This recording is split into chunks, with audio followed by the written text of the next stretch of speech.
의석을 정돈하여 주시기 바랍니다. 성원이 되었으므로 제248회 수윤구의회 정례회 제9차 예산결산특별위원회를 개회하겠습니다. 원활한 의사 진행을 위해 15분간 정의하고자 합니다.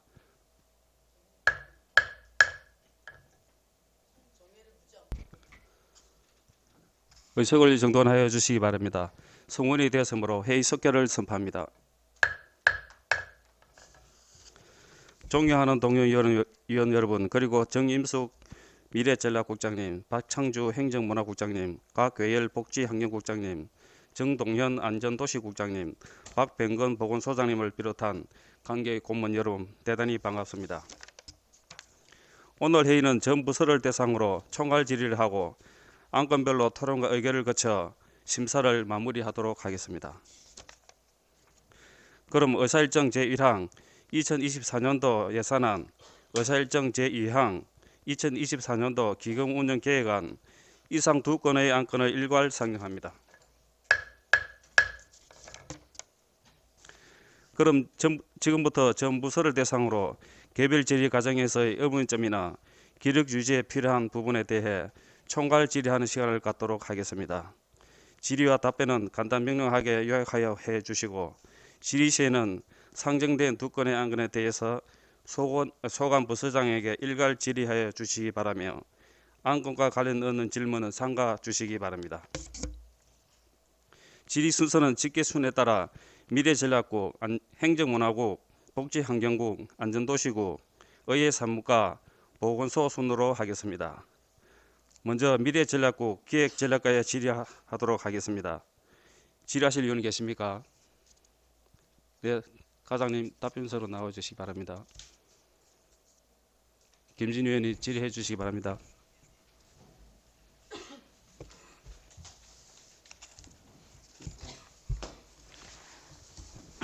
네, 과장님 수고가 많으십니다. 저는 주요 경상사업 설명서 10쪽에 나와 있는 광안리 팝업스토어 존 운영 계획 수립에 대해서 질의드리겠습니다. 여기 사업 목적에 보면 변화하는 수영의 새로운 성장 동력 발굴을 위한 광안리 팝업스토어 존을 운영한다고 되어 있습니다. 그러면 이게 팝업 스토어를 가지고 수영이 어떤 성장 동력으로 삼겠다는 뜻으로 읽혀지거든요. 이 사업 목적과 의도하는 바가 뭔지 설명을 좀 해주시죠. 예, 기획전략과장 신성구입니다. 김진 위원님 질의에 답변 드리도록 하겠습니다. 저희들이 팝업 스토어 존 용역 관련 그 내용은 최근에 그 팝업 스토어라는 게 옛날에 일종의 뭐 시식 코너가 가장 알기 쉬운 팝업 스토어라고 인식을 하고 계시지만 최근에 팝업 스토어는 MZ 세대들의 새로운 어떤 트렌드의 관광과 어떤 마케팅으로 크게 활용되고 있습니다. 그래서 서울에 예를 들어서 금성사라든지 각종 뭐 그 해외 글로벌 유명 명품 브랜드 팝업 스토어 존 같은 경우에는 거의 그 일종의 그 성지순례 비슷하게 그 어떤 관광 효과로서 엄청난 효과를 지금 발휘를 하고 있습니다. 실제적으로 광고 기획사에서도 이 부분에 대해서 여러 기초 지자체와 팝업 스토어를 여는 어떤 그런 부분을 계속 추진을 하고 있고요. 그런 그 중에 지금 저희들이 광안리 해변이 최근에 MZ 세대들로부터 많은 곽광을 받고 있는 그런 상황입니다. 그래서 좀 더 MZ 세대의 다양한 그리고 광안리를 찾는 많은 관광객들에게 좀 더 다양한 볼거리와 함께 그리고 최근 저희들이 몇 년 전부터 계속 그 세수 세입 감소 부분에 대해서 말씀을 계속 드려왔고요. 여태까지 축제가 모든 예산을 놓고 계속 일방적인 축제를 진행을 해왔다면 앞으로 세수가 줄어들었을 때 과연 이 축제 저희들의 정체성을 살리기 위한 축제라든지 각종 운영을 과연 우리가 세입으로만 과연 운영이 가능할 것이냐라는 그런 깊은 고민에서부터 이 내용이 시작이 되었습니다. 그리고 최근에 각종 그 얼마 전에 올해 같은 경우에는 삼성 갤럭시가 제일기획에서 만든 팝업 스토어를 실제적으로 광안리 해변 쪽에 여신 것도 알고 계실 겁니다. 그만큼 제일기획이 광안리에 입점을 하고 팝업 스토어를 열었다라는 거는 우리나라에서도 경쟁력이 그만큼 높다는 얘기고요. 그래서 여기에서 우리가 공공재를 활용한 팝업 스토어를 열어서 지금 문화도시 기금을 저희들이 준비를 하고 있습니다. 여기 기금에 팝업 스토어를 이용해서 그 기금으로 적립을 하고 광안리에서 창출하는 어떤 그 기금이라든지 금액을 제일 지금 많은 분들이 일부 의원들이 너무 광안리에 편중되어 있다. 광안리만 뭐 많이 모여 있다라고 얘기들을 하고 계시는데 광안리에서 발생하는 어떤 수익을 수용동이나 망미동, 광안 일동 이런 데 어떤 문화 행사로서 그 기금을 풀면서 광안리에서 벌어들인 수익이 수용구 전체의 하나의 그 문화 활동이라든지 이런 원동력으로 쓰겠다라는 게 저희들의 큰 그 그림이고 앞으로 추진해 나. 그리고 모든 축제라는 거는 여태까지 좀 전에 얘기하셨지만 말씀드렸지만 일방적인 예산 투입이 아닌 이제는 우리가 축제를 열면 그 수익이 다시 내년에 또 축제로 들어가는 선순환 구조의 연결고리 역할을 이번 팝업 스토어 연구 용역을 통해서 한번 만들어 보겠다는 의미입니다. 그리고 팝업 스토어라는 게 단순하게 어느 지정을 하는 게 아니고 과연 이걸 상품화 어떻게 할 것이냐.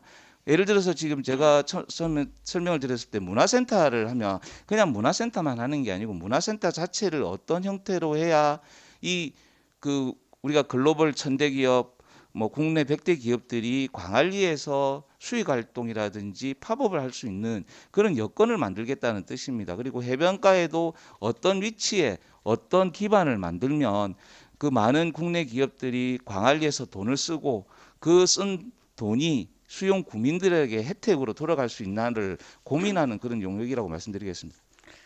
예, 과장님 굉장히 길게 자세하게 설명을 해주셨는데요.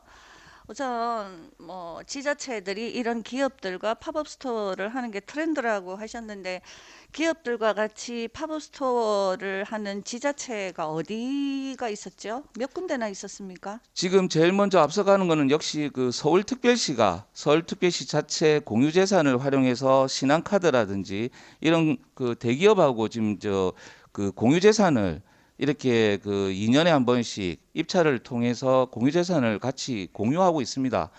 그래서 그럼 지금 팝업 스토어가 아니지 않습니까? 그러니까 공유 재산을 활용한 그런 부분을 하고 있고요. 팝업 스토어 조는 해운대구가 최근에 뭐 몇 년 전에 그러니까 뭐 어떤 주류 회사라든지 그런 이제 팝업 스토어를 어떤 장소에서 연 사례는 있습니다. 하지만 저희들이 구상하는 거는 그냥 팝업 스토어 존을 열어서 이거를 공공재를 어떻게 해서 수익을 드리겠다는 그런 자, 의미입니다. 과장님 잠시만요.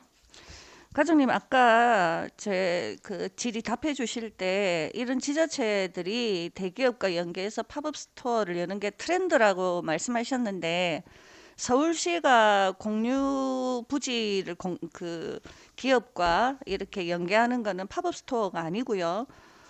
해운대가 2년 전에 뭐 주류 팝업 스토어를 했다는 건 말 그대로 팝업 스토어가 떴다가 며칠 만에 사라지는 이런 거잖아요. 그런 어떤 행사 그 외에 지금 우리 수영구가 추진하고 있는 것처럼 이런 팝업 스토어를 기획해서 꾸준히 유치해서 수익 모델로 하는 그런 지자체가 있냐고요. 지금은 없는 걸로 알고 있습니다. 네, 그러니까 지금은 없는 거죠. 네네. 그다음에 여기서 가장 핵심은 과장님 말씀 들어보시면 지난번 삼성 갤럭시 팝업 스토어 이게 사람들이 굉장히 많이 몰려서 이거를 수익 모델로 할 수 있다는 그 말씀이신데 그때 삼성 갤럭시 팝업 스토어 굉장히 히트를 했죠. 그런데 그 위치상 제가 이제 밀락동 주변을 자주 다니다 보니 그때 밀락동 뭐 이런데 그 핸드폰 파는 가게는 사람들이 거리로 다 가서 한 명도 안 온다. 왜 구청에서 이런 걸 하느냐 하는 민원을 받았었거든요. 자, 이런 팝업 스토어를 만들어서 젊은 사람들을 유치하겠다 하는 생각은 그럴 수도 있겠으나 그로 인한 우리 지역의 어떤 그 소상공인이 겪는 피해도 있습니다. 그래서 이거를 계속 이렇게 대기업을 유치해서 팝업 스토어를 해서 지금 수익 모델로 만들겠다고 하시는데 기초지자체가 주는 세금을 그냥 그 효율적으로 또 그 다양한 사업을 구상해서 그 잘 쓰면 되는 것이지 수익 사업까지 해야 될까요? 우리 순세계 잉여금도 많이 남고 축제를 언제까지나 구비로만 다 할 수 없다 말씀하셨는데 각종 축제 음악회 들어가는 비용은 지금 해마다 매년 늘고 있어요. 그거 행사 몇 개 불필요한 것만 하지 않아도 충분히 돈은 아낄 수 있는데 지자체가 이런 수익 모델까지를 해야 될까요? 이 지자체가 꼭 해야 되는 사업입니까? 장사를 하는 것이? 길게는 지금 우리가 심각하게 감소 현상도 생기고 있고요. 인구 감소 현상은 그 우리 세수의 부족으로 이어지는 부분입니다. 그런 측면까지 고려를 했을 때 과연 우리 기초지자체가 그럼 국민의 세금만 계속 써야 되느냐? 그 부분은 장기적으로 의원님들과 계속 논의해야 될 사항이라고 보고요. 그래서 이번 팝업 스토어는 하겠다라는 게 아니고 그러한 우리들의 목적이 과연 광안리 해변에서 이루어질 수 있느냐 없느냐를 용역을 하자는 얘기거든요.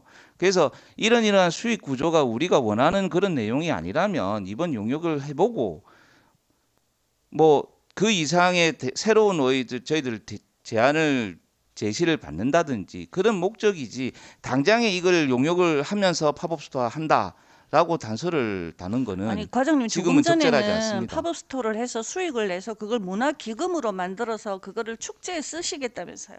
그러니까 이 용역을 통해서 그러한 수익 모델을 저희들이 발굴하겠다라는 그런 말씀입니다. 그러니까 그 용역을 통해서 수익 모델이 가능한가 가능하지 않은가를 일단 따져 보시겠다는 것이지. 그리고 실제적으로 법적인 부분이라든지 그리고 어떤 지역의 파생 효과가 어떤 부분까지 있는지를 검토를 해서 의원님들께 다음에 우리가 본격적인 팝업 스토어를 만약 시행을 한다면 그러한 내용들을 가지고 의회에서 그 보고도 드리고 그때 또 토론을 또 해야 되지 않겠습니까? 그래서 그건 당연히 하셔야 네네. 되는 건데 어쨌든 지금 현재 기초지자체 특히 대부분의 지자체가 이런 팝업 스토어를 통한 수익 모델을 운영하고 있지 않다는 사실만 지적드리고 이걸로 질의는 끝내겠습니다. 감사합니다. 더 질의하실 위원 계십니까? 예, 위원님 질의해 주시기 바랍니다.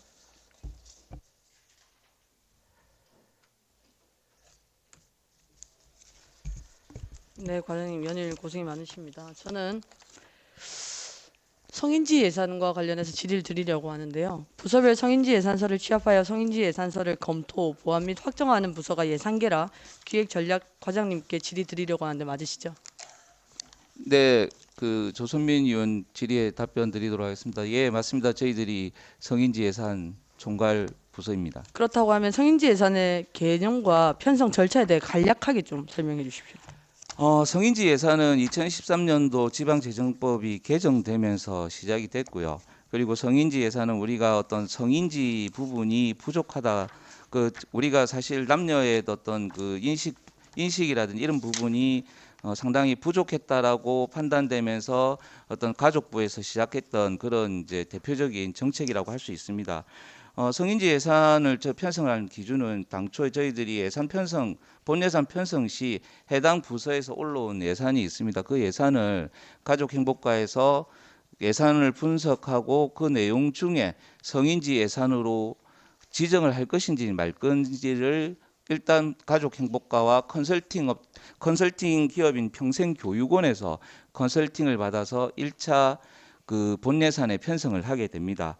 그 다음에 성인지 예산이 작성이 되면 이 성인지 예산을 다시 부산 여성가족원의 평생교육원에 그 2차 컨설팅을 받아서 최종 성인지 예산을 확정하게 됩니다. 네, 설명 감사합니다. 방금 말씀하신 대로 성인지 예산 제도가 남녀에게 평등하게 하자는 2013년 국가 기조였습니다. 그러면 성인지 예산은 높을수록 좋습니까? 낮을수록 좋습니까? 사실은 성인지 예산이라는 걸 구분할 필요가 없는 사회가 가장 우리가 원하는 그런 내용이다 보니 이 성인지 예산서가 나온 것도 하나의 목적이 아닌 어떤 성인지를 우리가 개선하고자 하는 수단으로 쓰다 보니까 제일 강력한 수단이 예산이라는 어떤 그 예산서를 이용을 해서 그 중앙 정부 공공기관에 먼저 도입을 하게 된다고 저는 생각을 하고 있습니다. 말씀하신 대로 그거는 가장 이상적인 사회고요. 지금까지 성평등에 대해서 우리가 고착된 부분이 있기 때문에 성인지 예산을 통해서 남녀노소 누구나 예산을 공평하게 받을 수 있게 균형 잡힌 예산을 쓰자는 의미로 나온 게 성인지 예산인데 지금 현재는 그렇지 못하기 때문에 성인지 예산을 국가에서 하는 거지 않습니까? 맞죠, 과장님? 일종의 뭐 강력한 수단을 그렇죠. 예산으로서, 제도로 만든 거죠. 제도로 만든다고 봅니다. 그렇다고 하면 지금 현재는 그만큼만 예산을 투입을 하라는 말인 거죠. 왜? 공평한 사회를 만들기 위한 먼 미래 그 사회를 만들기 위해서 지금은 당초 조금씩 성인지 예산을 공평하게 할 수 있도록 더 많은 돈을 투입하라는 말이죠. 그렇죠. 그렇습니다. 네. 그러면 올해와 내년의 성인지 예산에 대해서 말씀해 주십시오. 올해 저희들이 성인지 예산으로 편성을 한 거는 총 그 23개 사업이 편성이 되어 있습니다. 그 전년도하고 조금 약간 좀 숫자는 조금 더 올라가 이제 뭐 저희들 예산 부서에서 뭐 표현하기는 추가 발굴해서 그 23개 사업이 내년도 본 예산에 성인지 예산으로 지정이 됐고요. 그리고 또 참고로 이게 성인지 예산이 정착이 되었다라는 사업은 또 빠지게 됩니다. 예를 들어 3년 이상 계속 그 이 여가부에서 모니터링 끝에 이 정도는 이제 정착이 되었다라면 그 부분은 빠지기 때문에 단순하게 제가 말씀드린 23개 사업이 23개밖에 없느냐라고 오해를 하실 수 있는데 그건 아니고 그 이전에 이제 정착 단계가 된 거는 이미 이제 성인지 예산에 어느 정도 다들 공감하고 있기 때문에 잘 이루어지고 있다는 부분이고 추가로 내년에 23개는 이 부분은 미흡하니 내년에 좀 추가로 더 하자라는 그런 내용으로 이해를 해주시면 고맙겠습니다. 네, 과장님. 저는 그 질문 안 했고요. 방금 예산에 대해서 물어봤는데 예산에 대해서 답을 안 해주셨으니 제가 답을 해보겠습니다. 22년도는 200억이었고요. 23년도에는 175억이었고요. 24년도에는 66억입니다. 22년과 비교하면 약 70% 감액됐다고 할 수 있는데요. 아까 말씀하신 대로 성인지를 17개 발굴했고 작년과 다르게 3년 이상이 되면 안 되는 것들 다 알겠습니다만은 지금 우리가 공평한 그러니까 평등한 성인지 예산을 만들어가기 위해서 다른 지자체에서는 성인지 예산을 더 투입을 하려고 노력을 하지 저희처럼 이렇게 감액하지 않거든요. 아까 김진호 의원님이 말씀하신 대로 저희 수영구는 몇 년 전부터 늘 흑자였습니다. 그래서 순세기 잉여금이 많이 남았기 때문에 올해는 통합재정기금까지 만들었죠. 맞죠, 과장님? 네, 맞습니다. 그런데 지금 성인지 예산에 이렇게 감액을 해야 되는 이유가 있는 건가요? 이거를 단순하게 전년도 비해서 감액했다라고 보시는 거는 조금 약간 의견의 차이가 있습니다. 이전에 계속 있던 사업들이 사라지고 없으면 그 이전 거하고 비교를 했을 때 감액이라고 판단이 서는 거지 이 내용이 전년도보다 감액이 됐기 때문에 사업이 후퇴했느냐 이미 아까 말씀드린 표현한 것처럼 3년 이상 어떤 성인지 예산에 이미 어느 정도 목표가 달성했다면 그런 사업들은 이 예산에서 빠진다고 보셔야 조금 더 오해의 소지가 없지 않겠나 싶습니다. 방금 말씀하신 대로 예산에서 빠진다고 하셨는데 3년이 지났기 때문에 이번에 주민자치 참여 예산은 빠졌을 겁니다. 기획전략과에서. 맞죠, 과장님? 네네. 그러면 지금 아까 분명히 발굴했다고 하셨어요. 그래서 제가 발굴한 거를 받아봤어요. 23개를. 그중에 17개가 신규 사업입니다. 신규 사업 중에 제가 의아한 부분이 좀 있는데 일자리 경제과의 고령자 경비원 고용유지 지원금, 청년 사업자 및 창업자 월 임차료 지원, 문화관광과의 차 없는 거리 문화행사 개최, 안전관리과의 CCTV 교통행정과의 교통편의 증진 등 이 사업들이 다 신규인가요? 즉, 이 사업을 저희가 올해 처음 한 사업은 아니잖아요. 이거를 발굴했다고 표현할 수 있는 건가요? 이거는 옛날부터 짧게는 1년, 길게는 10년, 20년이 된 사업들도 있을 텐데 이게 이제서야 성인지 예산으로 잡았다는 것은 그냥 성인지 예산을 잡아야 되는 국가 기조가 있으니 20개면 20개, 30개면 30개라는 개수를 맞추기 위함 아닌가요? 일부 조선민 의원님께서 말씀하시는 그 부분에서는 저희들도 동감을 합니다. 그리고 또 저희들 기초지자체로서 어떤 성인지 부분에 대한 성인지 감수성 부분에 대한 앞장서야 되는 그런 이제 일련의 그 책임이라든지 이런 부분이 있어서 지적하신 부분도 일부 공감은 합니다만은 뭐 고령자 우리 경비원 인건비 지원 같은 경우에는 사실 이게 이제 몇 년 안 된 사업이었고 그리고 해당 부서에서도 이게 이제 컨설팅 과정에 어찌 보면 그때는 그리고 원래 저도 확인한 바로는 해당 일자리 경제과에서는 이 부분이 성인지 사업으로는 맞지 않다라는 의견을 냈습니다만은 좀 전에 말씀드렸던 어떤 외부 기관의 컨설팅 중에 이 부분은 남자들만 계속 고령자 그 경비원으로 들어가니까 이 부분에 대해서는 점차 이 앞으로 바뀌어야 된다는 그 기조가 필요하다고 해서 이게 성인지 예산으로 들어간 것으로 제가 알고 있습니다. 과장님 말씀 도중에 죄송한데 신규 사업이라고 발굴이라는 표현 자체가 틀리신 거고요.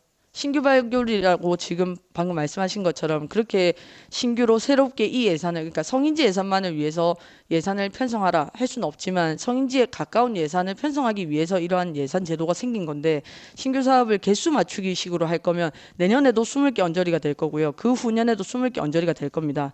작년에 가족행복과에서 신규로 올라왔던 게 육아종합지원센터 운영이에요. 과장님 육아종합지원센터 언제 만들어졌죠? 2019년도. 네, 예, 예. 2019년에 만들어졌죠. 그럼 지금 4년이 지나고 나서 신규 발굴이라고 나왔습니다. 이처럼 지금 신규 사업 17개가 제가 봤을 때는 아까 말씀드린 대로 긴 시간 동안 이루어졌음에도 불구하고 개수를 맞추기 위해 컨설팅을 그때그때 고려하지 못하고 한 번에 다 주지 않고 그 과에서 일부만 주다 보니까 제대로 된 발굴이 전혀 되지 않고 있고요. 그리고 방금 말씀하셔서 이어서 말씀드리겠습니다. 고령자 경비원 고용유지 지원금인데요. 과장님 혹시 성인지 예산서 전부 다 보셨습니까? 이번에 우리 조수민 위원님께서 워낙 열심히 보시면서 저도 이제 같이 조금 살펴는 봤습니다. 아니 예산부서기 때문에 9월 10월에 본회의 그러니까 의원들에게 의회에 제출하기 전에 네. 직접 다 검토하신 거 아니세요? 일단 검토한 거는 맞습니다. 네, 검토하셨으면 제가 질의 드리겠습니다. 네네. 물론 각 과에 다 과장님께 질의를 드려야 되지만 기획전력과에 질의 드릴게요. 고령자 경비원 고용유지 지원금입니다.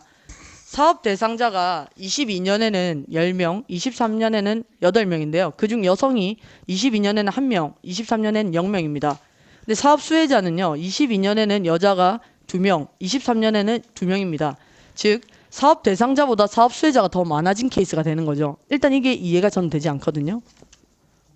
그리고 두 번째, 성별 격차 원인 분석을 보겠습니다. 공동주택 고령자 경비원 고용지원금 지원을 위한 고용지원 분야에 심의 과정에서 격차가 발생했다. 성평등한 고령자 경비원 지속 고용 환경 조성을 위해서는 심의위원회 여성 위원 수가 늘어야 된다. 이게 성인지 예산을 우리가 추구하는 데 있어서 성별 격차 원인 분석이라고 할 수 있고 성과 목표라고 할 수 있나요? 전 전혀 이해가 납득이 되지 않습니다, 과장님. 일단 좀 전에 제가 처음에 모두 처음 말씀드릴 때 2013년도에 지방재정법을 만들면서 하나의 이게 예산이 그 목적이 아니 어찌 보면 성인지를 개선하기 위한 수단으로 활용되다 보니 그 지금 그 의원님께서 지적하시는 것처럼 서식이라든지 이 표가 그대로 지금 획일화되어 있습니다. 그러다 보니까 저희들도 볼 때 다소 지금 그 불친절하게 지금 이제 서식들이 나눠져 있습니다. 그래서 이 내용을 봤을 때 담당 과장이 설명을 잘 못하는 부분이 있는 거는 또 담당자가 만들다 보니까 우리가 흔히 말하는 해석을 해서 이해를 할 그런 식으로 좀 불친절하게 지금 서식들이 만들어져 있는 부분이 있습니다. 그래서 이 부분은 저희들도 올해 같은 경우에도 계속 지금 이 좀 내용이 좀 난해하다라는 그런 내용 저희도 충분히 공감하고 있고요.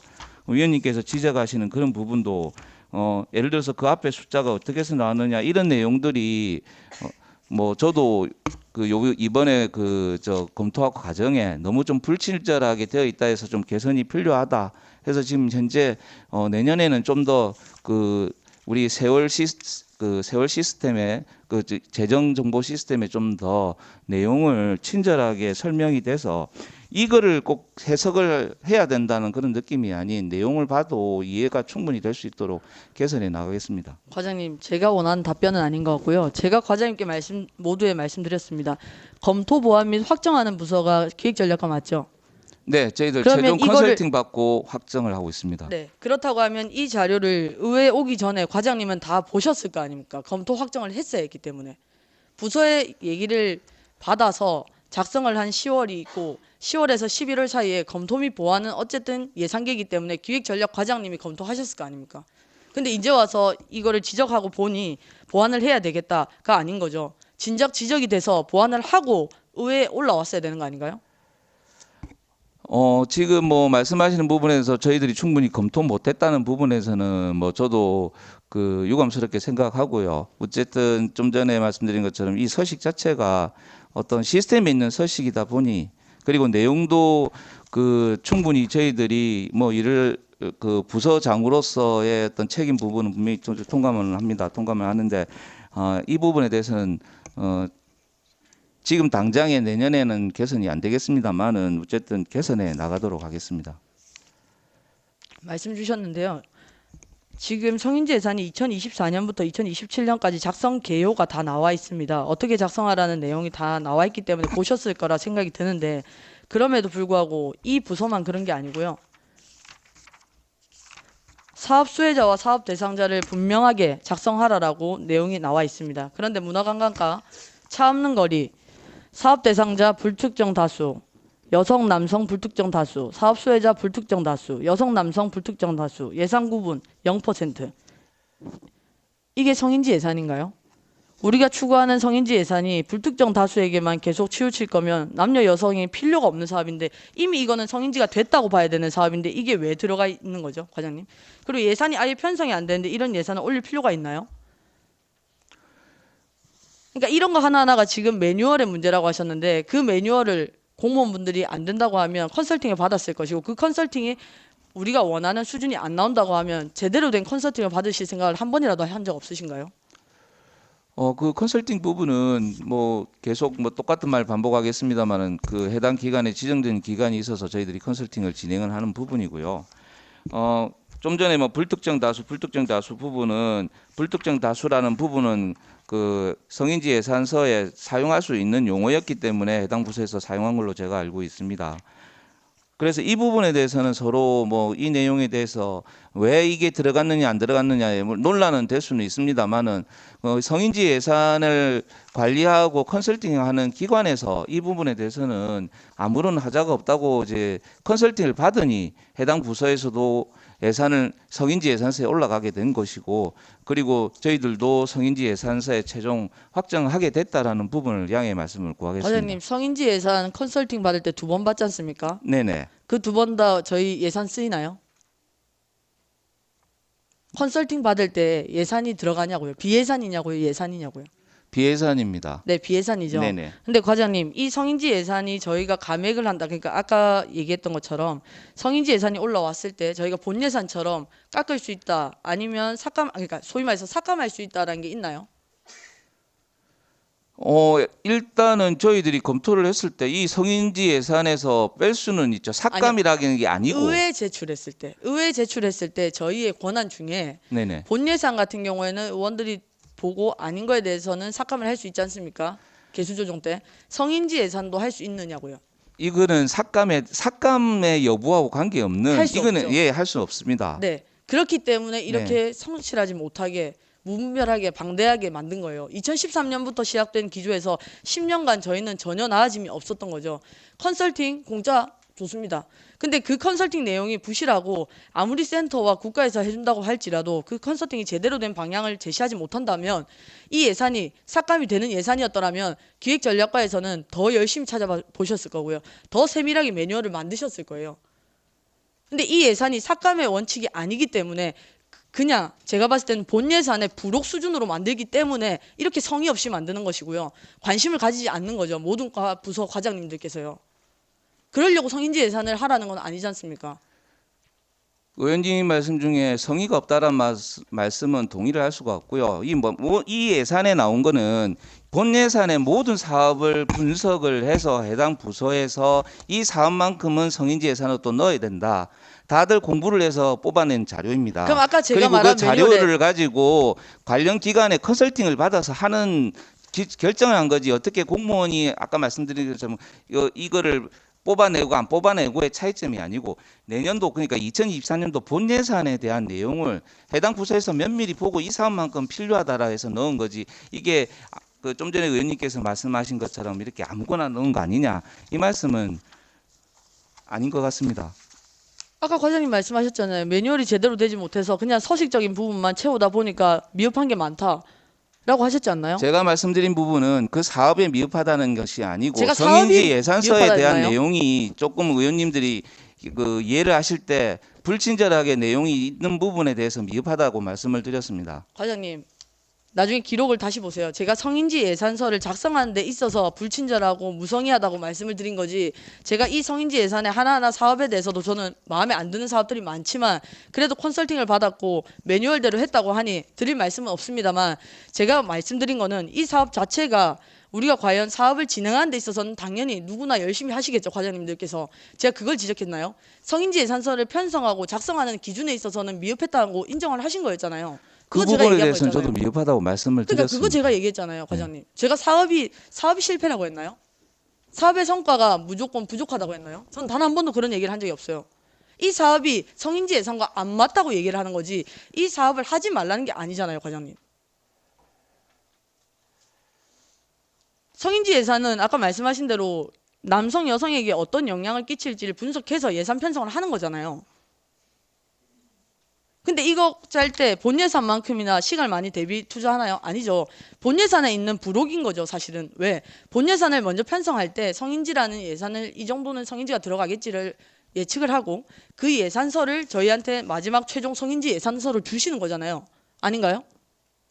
예측이 아니고 해당 부서에서 충분히 검토를 해서 이 부분은 성인지 예산에 올라가야겠다라는 내용을 받으면 그거를 예산부서에 그 내용을 가지고 다시 컨설팅을 받고, 컨설팅 와중에 빠질 거는 또 빠지는 거고요.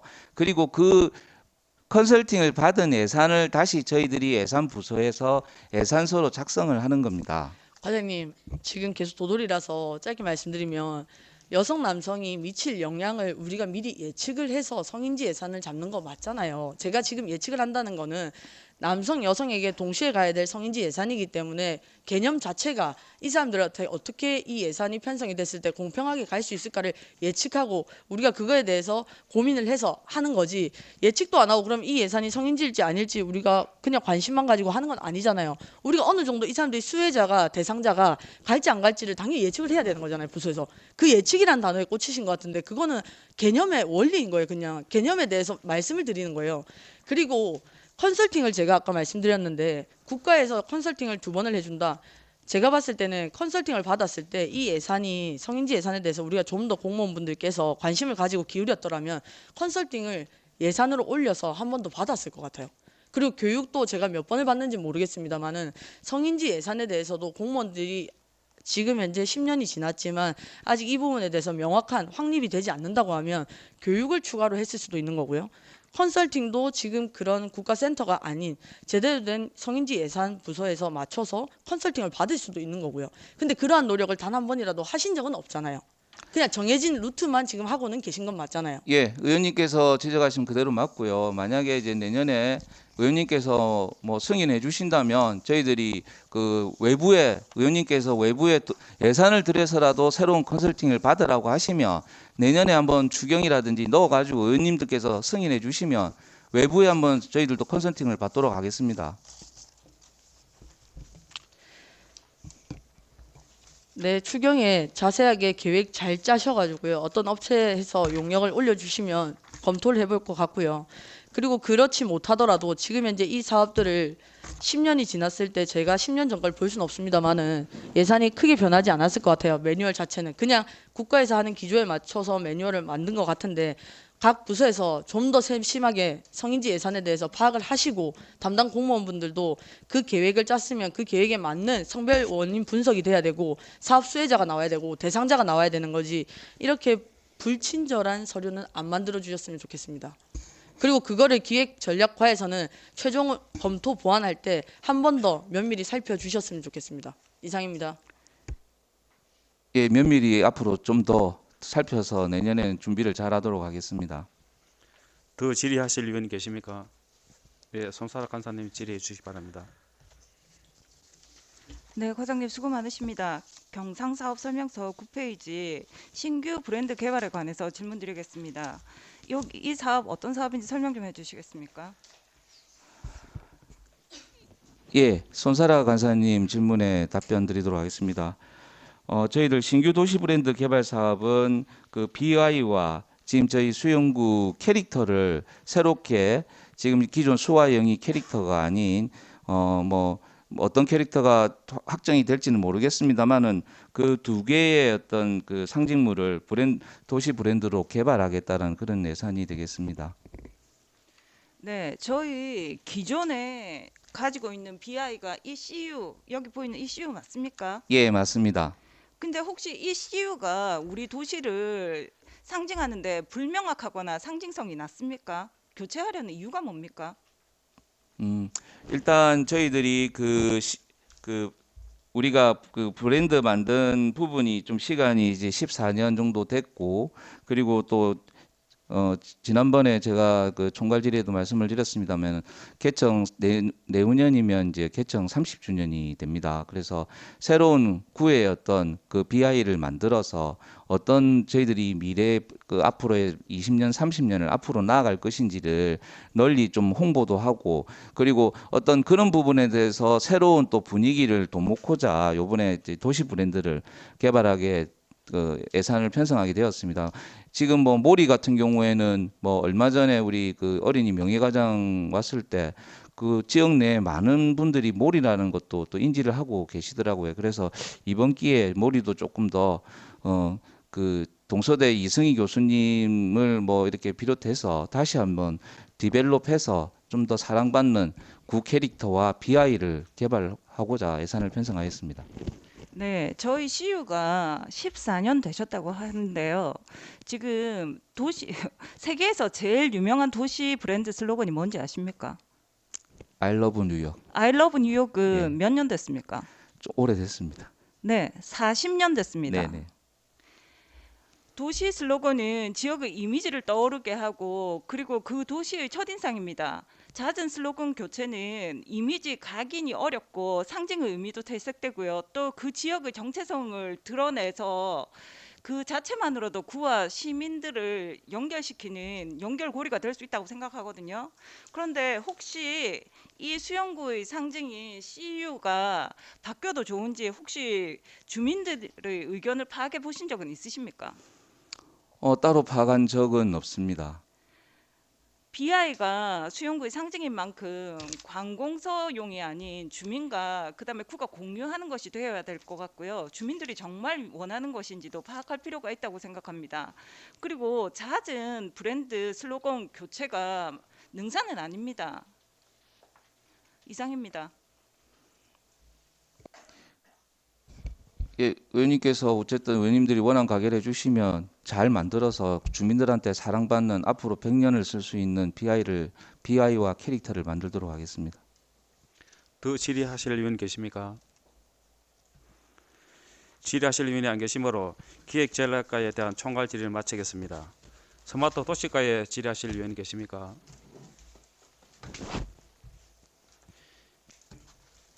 질의하실 의원이 안 계시므로 스마트 도시과에 대한 총괄 질의는 마치겠습니다. 평생교육과에 질의하실 의원 계십니까? 질의하실 의원이 안 계시므로 평생교육과에 대한 총괄 질의는 마치겠습니다. 일자리 경제과에 질의하실 의원 계십니까? 질의하실 의원이 안 계시므로 일자리 경제과에 대한 총괄 질의는 마치겠습니다. 행정문화국 행정지원과에 질의하실 의원 계십니까? 질의하실 의원이 안 계시므로 행정지원과에 대한 총괄 질의는 마치겠습니다. 문화관광과에 질의하실 의원 계십니까? 네, 과장님 답변대로 나와 주시기 바랍니다.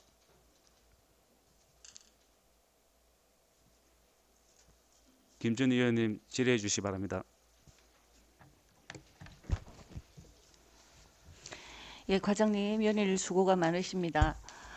저는 여기 그 2024년도 예산안 첨부 자료라고 되어 있는 이 자료 4쪽에 나와 있는 내용에 대해서 질의드리겠습니다. 이 자료는 아마 행안부에 있는 그 지방재정 365 거기에 결산을 바탕으로 매년 나오는 재정 운용 상황 개요서, 그다음에 여러 가지 지방 재정에 관한 재정 분석에 관한 내용을 담고 있기 때문에 굉장히 유용하고, 이 작년까지만 해도 이게 없었는데 이런 자료까지 이렇게 만들어 주신 점에 대해서는 굉장히 사례를 하고 싶습니다. 그런데 여기 4쪽에 보면 재정 분석 및 재정 진단 내용, 이게 아마 가장 핵심일 것 같은데, 이 재정 분석 결과를 보면 통합 재정 수지 비율이라든가 경상 수지 비율, 관리 채무 비율 같은 여러 가지 척도에 따라서 전국 평균이 나오고, 유형 평균, 이거는 인구라든지 또 여러 가지 이제 규모라든지 재정의 규모라든지 특징이 비슷한 지자체들, 뭐 예를 들어서 뭐 부산과 전라도 순천을 바로 비교할 수는 없으니까요. 그런 유형별로 분석한 결과가 나옵니다. 그래서 여기 보면 분석 자료에 보면 행사 축제 경비 비율이 나오고, 이 행사 축제 경비 비율을 보면 전국 평균이 0.32%예요. 그 유형 평균도 0.33%인데, 즉 전체 예산에서 축제 예산이 0.33%라는 거죠. 우리 수영구 같은 경우에 2022년도, 이게 결산을 토대로 한 자료이기 때문에 2023년도는 없고 2022년도만 있는데 0.58%예요. 거의 2배 가까이 높죠. 그 밑에 행사 축제 경비 정감률이라는 척도가 있는데, 전국 평균은 55.47%, 유형 평균은 59%, 즉 한 5, 60% 되는데, 우리 수영구 같은 경우는 21년도에 329%, 22년도에는 154%, 즉 전국 평균과 유형 평균의 거의 많게는 지금 6배, 적게는 3배씩 지금 행사 축제 경비가 증가하고 있습니다.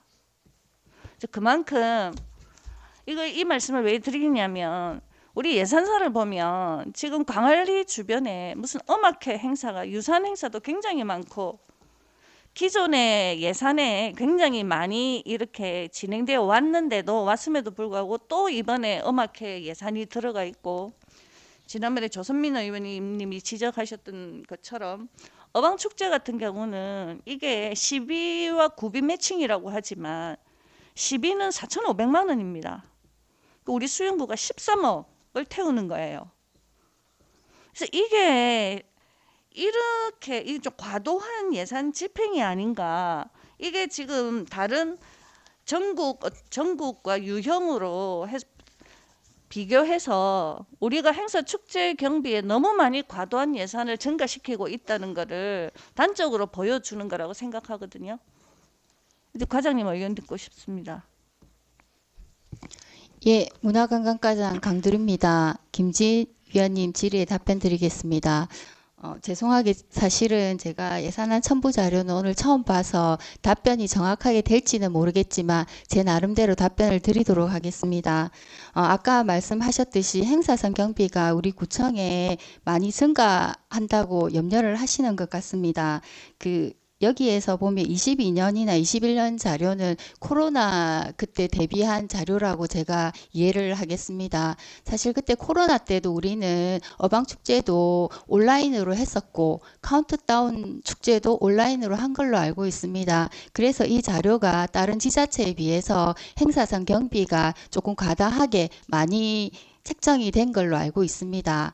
저는 그렇게 지금 이해가 되고요.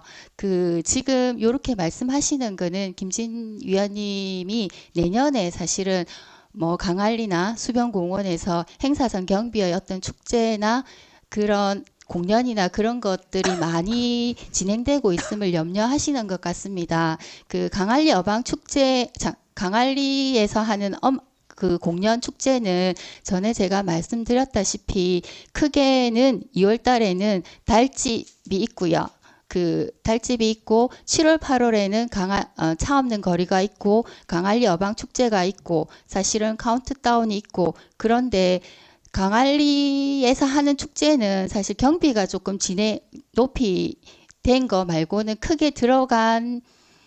크게 부가적으로 행사를 많이 하는 건 없고, 그 수변공원에는 그 지금 우리가 2, 4주 클래식 음악회랑 1, 3, 5주 수변공원 음악회를 하는 것으로 이렇게 진행이 되다 보니까 과다하게 공연이 많이 들어가지 않나라고 이제 그 염려를 하시는 것 같은데, 제가 이제 축제나 행사를 하는 부서장 입장으로서는 이런 공연이나 어떤 축제들이 주민들이나 다른 강안리나 수변공원을 찾는 분들에게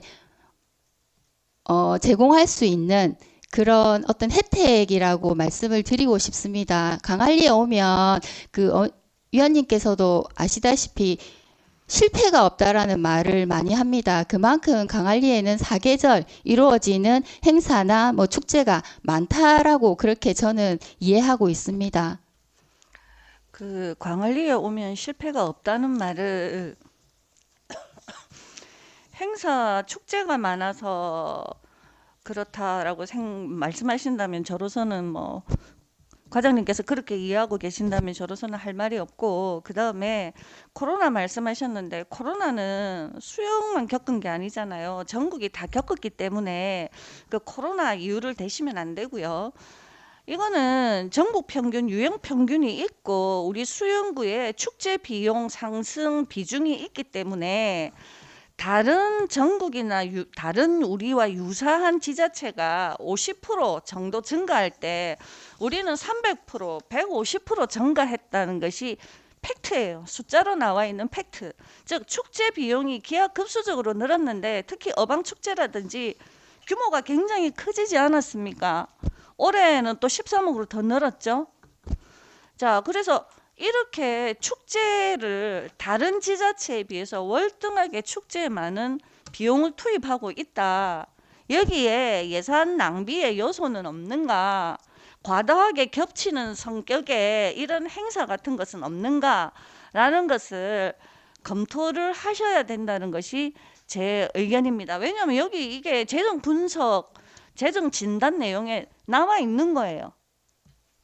그 점을 면밀하게 살피셔서 지나치게 광안리는 행사 없어도 좋습니다. 광안리에 무슨 음악회 들으러 가자 하면서 광안리에 오는 사람이 어디 있어요? 그 광안리는 그냥 광안리, 뭐 그다음에 광안대교, 그다음에 바닷가에 인접해 있는 술집, 이런 것이 시너지를 내서 젊은이들을 끌어들이는 거지. 그게 행사 때문에 음악회가 있고 없고 그게 그렇게 중요한 요인일 거라고는 생각하지 않거든요. 그러니까 과도한 이런 행사, 축제, 경비 증가를 좀 의식하셔서 다음 예산에서부터는 과도하게 증가되지 않도록 유의해 주십시오. 이상입니다. 예, 이번에 예산을 편성해 주시면 우리가 집행함에 있어서 뭐 과도함이 없는지, 진짜 필요한 데에 쓸 수 있는지 다시 한번 더 검토를 하고, 우리가 행사 운영이나 축제 예산에 있어서 예산을 조금 잘 집행하도록 하겠습니다. 더 질의할 위원 계십니까? 안 계시면 제가 질의하도록 하겠습니다. 과장님, 지난번에 우리 밀락 수변공원에 트로트 가수 초청하는데 5천 정도 예산을 들었지요. 예, 윤정한 위원장님 질의에 답변 드리겠습니다. 예, 5천만 원 예산이었습니다. 근데 그게 긴급하다고 해서 예비비를 써서 그렇게 이제 행사를 집행을 했는데, 의원들이 반대도 하는데도 불구하고 그게 뭐 그렇게 긴급한지는 모르겠습니다만, 일단은 진행했으니 뭐 어쩔 수 없습니다만, 지금 또 예산에 이제 올라왔는 거 보니까 트로트 콘서트에 관해 지금 5,500만 원 예산 올라와 있는 게 있습니다. 이거는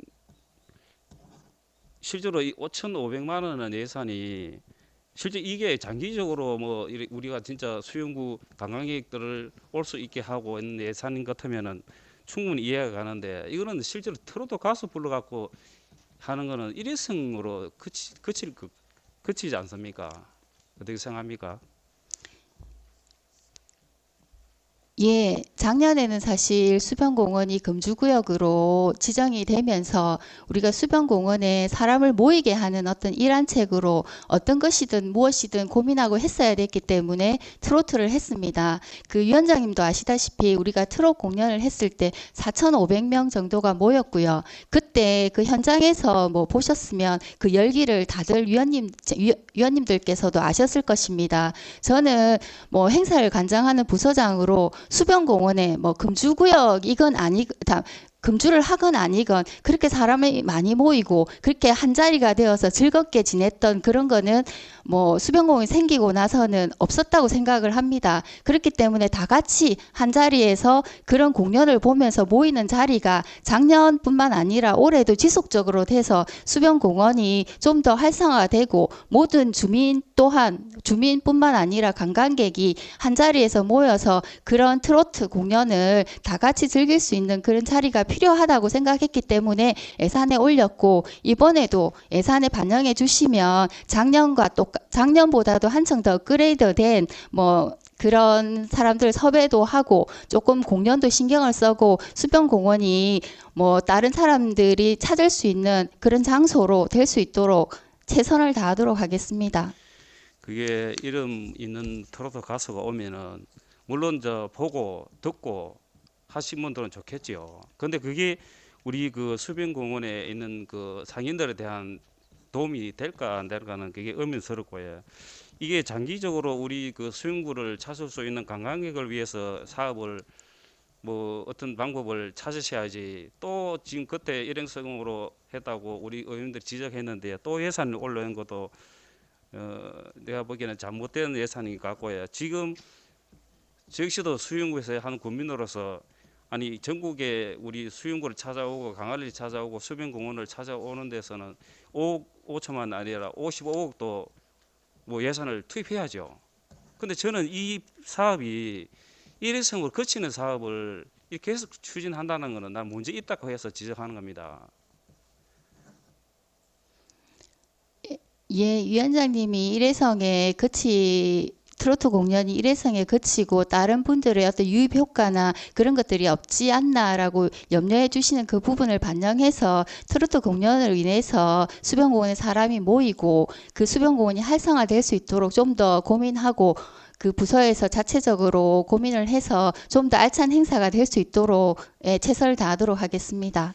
근데 저는 이 부분을 다른 무슨 기획을 짜서 좀 더 다른 방법으로 나는 예산을 올릴 줄 알았는데 또 이렇게 트로트 가수를 초청하는 예산을 올린 데에서는 조금 뭐 만족하지는 않습니다. 이상 질의 마치겠습니다. 더 질의하실 의원이 계십니까? 질의하실 의원이 안 계시므로 문화관광가에 대한 총괄 질의를 마치겠습니다. 재무과에 질의하실 의원 계십니까?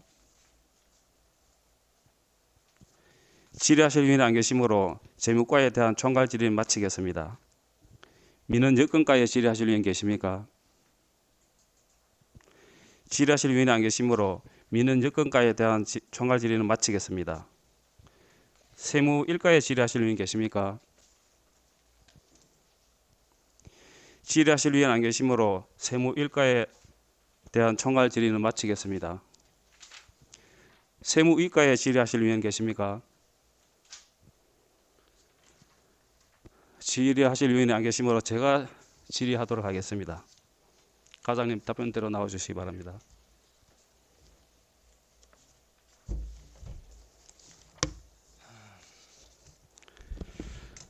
양구수 과장님 수고 많습니다. 제가 그 세무위과에 질의하고자 하는 것은 그 세출도 중요하지만 세입도 중요하다 해서 제가 질의를 드리겠습니다. 그 내년도에 세입 지방세에 보면은 세입이 43억 한 8천만 원 정도 줄어지는 걸로 되어 있는데 원인이 무엇입니까? 네, 세무위과장 양고수입니다. 윤정원 위원장 질의에 대한 답변을 드리겠습니다. 그 전체 세입은 한 4천여만 원 늘어나지만은 지방세 각 실까지 다 합치갖고 그 하면 전체가 늘어나지만은 그 세물가 소관 그 지방세 그 재산세 그 분야에 대해서 감수 요인이 있습니다. 등록 면에서하고 재산세가 한 40억 정도 차이나 감소가 되는데 그 주요 원인이 그 내년에는 또 부동산 경기가 좀 하락됩니다. 부동산 경기 침체도 더불어서 그래서 이제 개별 공시지가라든지 개별 주택 가격, 공동 주택 가격이 전반적으로 떨어질 거로 예상됩니다. 그래서 그 재산세가 그 대폭 그 줄어들고 그 다음에 이제 부동산 거래가 절벽이 됩니다. 내년 되면은 예상이 됩니다. 그래서 등록 면에서도 많이 좀 줄어들 것 같습니다. 그래서 한 세수 그 전체 분야는 줄어들지 않지만은 그 재산세하고 등록 면에서가 주요 원인이라고 생각됩니다. 예. 그 지방세는 이거 부동산 경기가 이제 하락됨으로써 이제 4,043억 정도 뭐 줄어든다고 예상을 잡으셨는데 현재 지금 과태료 체납된 그 전체 금액이 세무이가에 얼마에 지금 기록되어 있습니까? 지금 그게 그 10월 31일 현재 그 세수입 체납액이 지금 77억 한 2,500만 원 정도 되겠습니다. 누적분입니다. 예. 그 부분은 제가 그 자료를 받았을 때 고액 체납금은 그 과장님 말씀대로 77억 뭐 2천만 원 정도 나왔는데 이 과태료 전체 지금 미납된 금액은 얼마 정도 있습니까?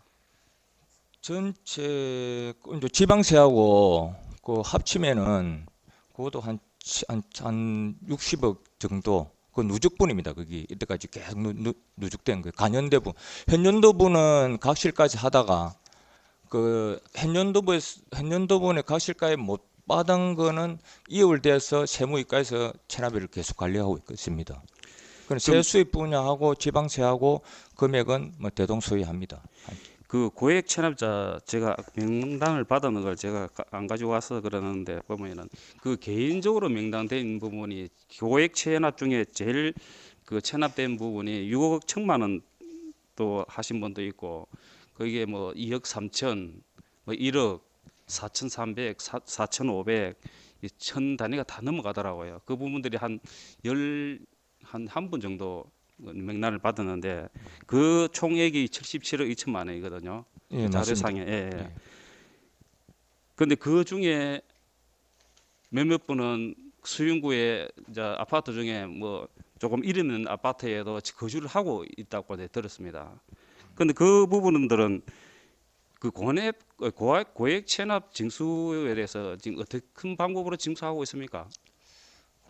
고액 체납자들은 우리 지금별로 그 책임 정리제를 운영하고 있습니다. 각 파트별로 동별로 맡아 하고 있지만은 그는 한 1천만 원 이상 그 고액 체납자들은 담당 계장들이 징수팀이라고 별도로 꾸려갖고 전담으로 1천만 원 이상은 별도로 관리하고 있습니다. 그래서 이제 그 계속 그 재산 조회를 합니다. 사실 전국 재산 조회를 하고 그 재산이 발견되면은 압류를 하고 있습니다. 예. 그 세무위과에서 뭐 할 수 있는 권한이 어디까지 있습니까? 그러니까 그 관련 법에 그 해서 하고 있지만은 우리 체납 그 처분 활동이라고 하고 있습니다. 그 독려하고 그다음에 압류하고 그 공매 의뢰하고 환가 조치하는 그 3개, 4개 활동을 하고 있지만은 그 외에도 뭐 간헐 사업 제한이라든지 명단 공개라든지 이런 식으로 좀 추진을 하고 있는데 사실 강력한 행정처분은 그 가택수색이라고 그거는 그런 제도도 있습니다. 한 사례는 없습니다. 예, 동산에 대해서 이제 가택수색이라는 그 강력한 제도도 있기는 합니다. 예. 고의적으로 재산을 은닉하고 이런 분들한테 과장님 말씀대로 세무위과에서도 가택수색 그게 압수수색이겠죠. 가택수색이 그까지 할 수 있다고 돼 있는데 우리 수영구에서 가택수색 해본 적 있습니까? 가택수색은 해본 적이 없습니다. 이때까지. 그런데 가택수색이라는 게 물론 언론에서 뭐 최근에 많이 보도됐지만은 그 국세청이라든지 강력시도에서 보통 한 사례가 있습니다. 그리고 이제 1년에 한두 번 하는데 그 외 기초자치단체는 보통 경기도 하고 충남도 일부 포함해서 기초자치단체는 한 11군데 이제 시행하고 있는 걸로 알고 있습니다. 그리고 부산광역시도 1년에 한 번 내지 많으면 두 번 정도 가택 수색을 하고 있습니다. 부산의 그 기초자치단체에서는 해본 사례가 없습니다. 그러니까 이제 부산광역시에서 하면은 그 구군별로 보통 세무직들은 그 사법경찰청이 있습니다. 구군별로 광역시 주도로 해서 부산시 광역시 주도로 해서 그 차출이 됩니다. 우리 구에도 차출 한 두세 명씩 차출돼서 가택 수색을 부산 광역시 주재로 한 거는 올해는 한 건이 있습니다. 기초자치단체는 아까 전국에 11건이고 부산에서는 사례가 없습니다. 예. 그 고의적으로 재산을 은닉하신 분들한테는 물론 이제 그 불법을 저질렀으니까 테러를 당연히 내야 되는데 잘 내고 이 신문도는 있는 반면에 지금 억 단위로 지금 체납을 고의적으로 은닉하는 그 체납자들이 있다 아닙니까? 예. 그러면 수용 아까 그 과장님 말씀대로 자치단체에서도 11군데를 그 전국에 하고 있다는데 수용구 자체에서 가택 수색까지 한번 해볼 의사는 없습니까? 일단 가택 수색을 사실 뭐 법적으로는 가능합니다. 가능한데 거기 이제 그 가택 수색을 하려면은 그 전제 조건이 있어야 됩니다. 일단 그 공부상 가택 수색 대상 되는가든지 공부상이라든지 뭐 주민등록 표라든지 뭐 다정초 등부 원부라든지 이 대상자가 한 네다섯 명 추리갖고 조사를 하고 이제 공부상 조사를 하고 그 다음에 이게 이제 뭐 가족종이나 친척 와이프 명의라는 뭐 언닉하고 친척 명의는 이제 거주를 합니다. 거주를 하면 그 우리가 이제 나가서 현장 조사도 해야 됩니다. 뭐 경비원이라든지 이런 데 미리 공문도 보내고 그러고 이제 가능성이 이제 차도 뭐 자기 차로 되어 있는 거 조사도 하고 그러고 이제 대상자를 이제 확정을 짓습니다. 확정 짓고 이제 뭐 실제적으로 그 아침에 출근 전에 보통 나가고 이제 조사를 하는데 그런 것도 갔을 적에 성과도 좀 물론 있어야 되고 대상자도 선정하는데도 좀 신중을 기하는 예, 그런 과장님 부분이 있습니다. 하여튼 가택 최대한- 수색해서 예를 예. 물증이 안 나오면 좀 입장이 곤란할 수는 있겠지만 예.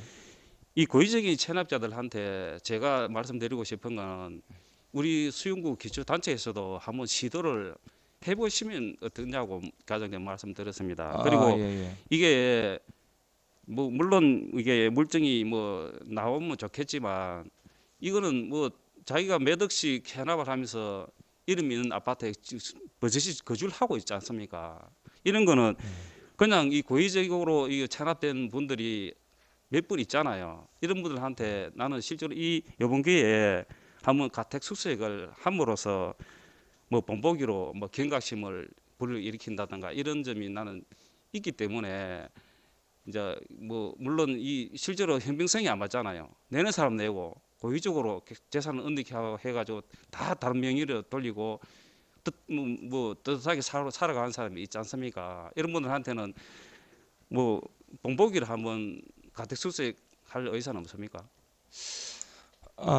예, 하여튼 법적으로는 뭐 가능하고 뭐 강력에서는 했고 기초자진 사례는 없다 하더라도 그 위원장님 말씀치는 공감합니다. 그런 부분에 대해서 내년에 그 하여튼 대상자를 리스트를 뭐 조사를 또 확실히 해갖고 전수 조사를 확실히 해갖고 하여튼 적극 검토할 수 있도록 한번 사례가 될 수 있도록 열심히 한번 해보겠습니다. 예, 그리고 세무위과에서 할 수 있는 뭐 모든 자원을 동원해서 한번 뭐 이 적극적으로 그 징수하는데 신경 좀 써주시기 바랍니다. 예, 열심히 하도록 하겠습니다. 열심히 적극 검토하겠습니다. 더 질의하실 위원 안 계십니까? 질의하실 위원이 안 계시므로 세무위과에 대한 총괄 질의를 마치겠습니다.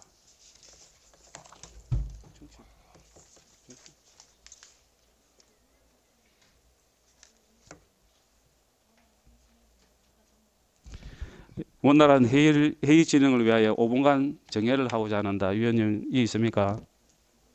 이 없으므로 5분간 정회를 선포합니다.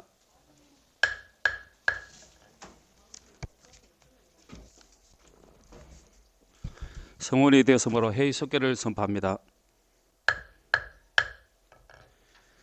중식과 원활한 회의를 진행 위해 14시까지 정회하고자 하는데 위원 여러분 이 있습니까?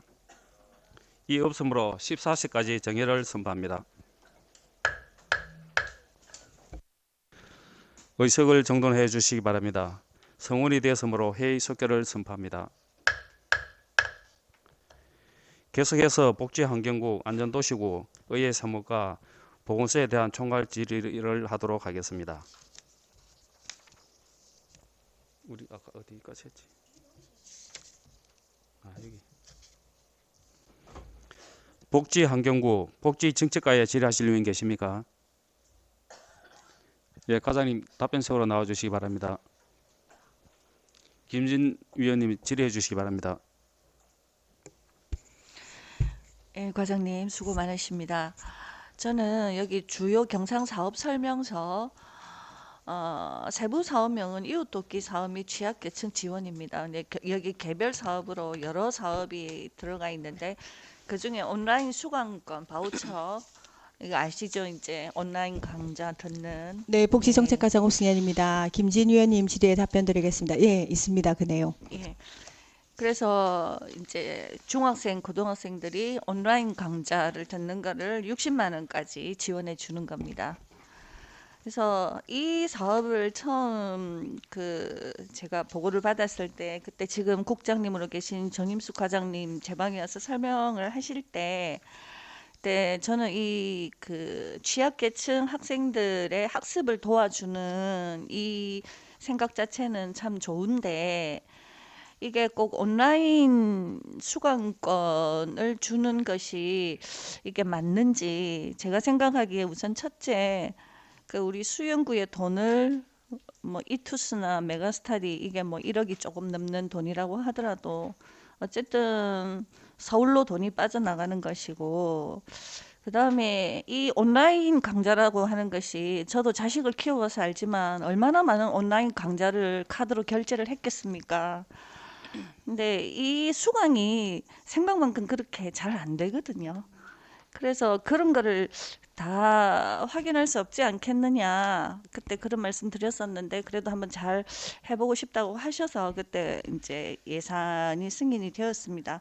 물론 이 사업이 전혀 의미가 없다 이렇게는 할 수는 없는데 제가 왜 이 질의를 하게 되었냐면 지난 조선민 의원님이 지난번 초등학생 예체능 강좌 수강권 지급하는 것처럼 비슷한 문제를 이 온라인 스쿨 이 사업도 가지고 있는 것 같아요. 그러니까 여기 지금 주신 자료를 보면 2022년도에 온라인 스쿨 학년별 현황을 보면 전체 여기에 우리 신청할 수 있는 대상자는 635명입니다. 그런데 수강 신청은 267명이 했어요. 절반 정도 한 거죠. 뭐 모든 사업이 대상자가 다 신청하는 게 아니니까 뭐 대상자를 뭐 한 300명 정도로 잡았다면 뭐 80%가 뭐 또는 70%가 뭐 신청을 했다 이렇게 볼 수는 있겠으나 어쨌든 대상자 중에 절반이 안 되는 수가 한 40% 정도가 신청을 했습니다. 그런데 그 중에 진도율 50% 이상, 강좌의 50% 이상을 들은 학생이 109명, 진도율 50% 미만인 학생이 158명. 그래서 이거를 대상자 중에 이 퍼센테이지로 따지면 진도율 50% 이상의 중학생은 한 13%, 고등학생은 한 27%. 즉 우리가 의도했던 것처럼 이 학생들의 학습에 그만한 도움이 되고 있는 것인가. 그래서 예산도 처음에는 1억 5천으로 1억 5,600으로 시작했다가 올해는 지금 1억 2천으로 이렇게 되었거든요. 네. 그러니까 이 사업을 주무부서 장으로서 이 사업이 어떻게 평가하십니까? 이게 아주 잘 되고 있다고 평가하십니까? 네, 저소득 자녀들의 학습금 보장을 위해서 이 사업을 하고 있는데 뭐 온라인 그 EBS 강좌나 뭐 온라인 스쿨로 해서 그 지원을 하는 방법도 있고 또 학원비를 지원하는 방법도 있습니다. 그래서 저희가 그 전자를 택한 이유는 학원비 지원 사업 같은 경우에는 이게 이제 온라인 스쿨 같은 경우에는 저희가 바우처 카드로서 지원을 합니다. 이게 목적을 달고 조건을 달고 바우처 카드로 사용을 하기 때문에 이 카드는 다른 데 전혀 사용을 할 수 없습니다.